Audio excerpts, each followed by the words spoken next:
Hey boys and girls, it's story time. Today I'm going to share with you one of my favorite stories, and since we're talking about the color purple this month, I thought this one would be perfect. This is Harold, and he is so creative with his purple crayon. The title of the story is Harold and the Purple Crayon by Crockett Johnson. One evening, after thinking it over for some time, Harold decided to go for a walk in the moonlight. There wasn't any moon, and Harold needed a moon for a walk in the moonlight, and he needed something to walk on. What is he drawing now? He made a long, straight path so he wouldn't get lost, and he set off on his walk, taking his big purple crayon with him. But he didn't seem to be getting anywhere on the long, straight path, so he left the path for a shortcut across the field, and the moon went with him. The shortcut led right to where Harold thought a forest ought to be. He didn't want to get lost in the woods, so he made a very small forest with just one tree in it. It turned out to be an apple tree. The apples would be very tasty, Harold thought, when they got red. So he put a frightening dragon under the tree to guard the apples. It was a terribly frightening dragon. It even frightened Harold. He backed away. His hand holding the purple crayon shook. Oh, see his hand shaking? Suddenly, he realized what was happening, but by then Harold was over his head in an ocean. He came up thinking fast, and in no time he was climbing aboard a trim little boat. He quickly set sail, and the moon sailed along with him. After he had sailed long enough, Harold made land without much trouble.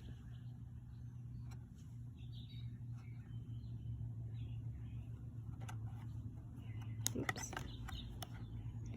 He stepped ashore on the beach, wondering where he was. The sandy beach reminded Harold of picnics, and the thought of picnics made him hungry, so he laid out a nice, simple picnic lunch. There was nothing but pie, and there were all 9 kinds of pie that Harold liked best. When Harold finished his picnic, there was quite a lot left. He hated to see so much delicious pie go to waste. So what's he going to draw next?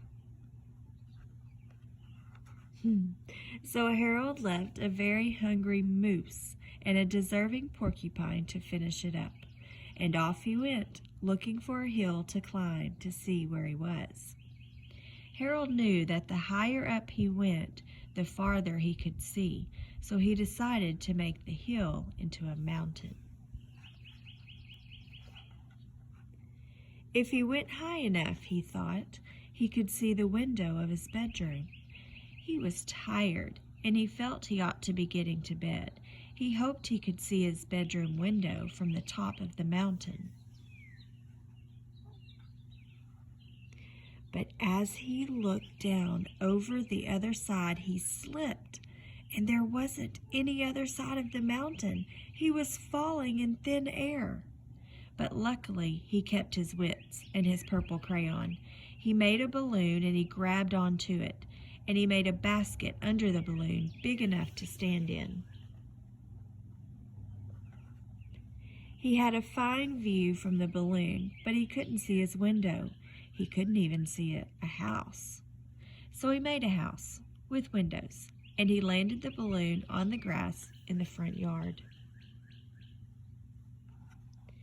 None of the windows was his window. He tried to think where his window ought to be. He made some more windows. He made a big building full of windows.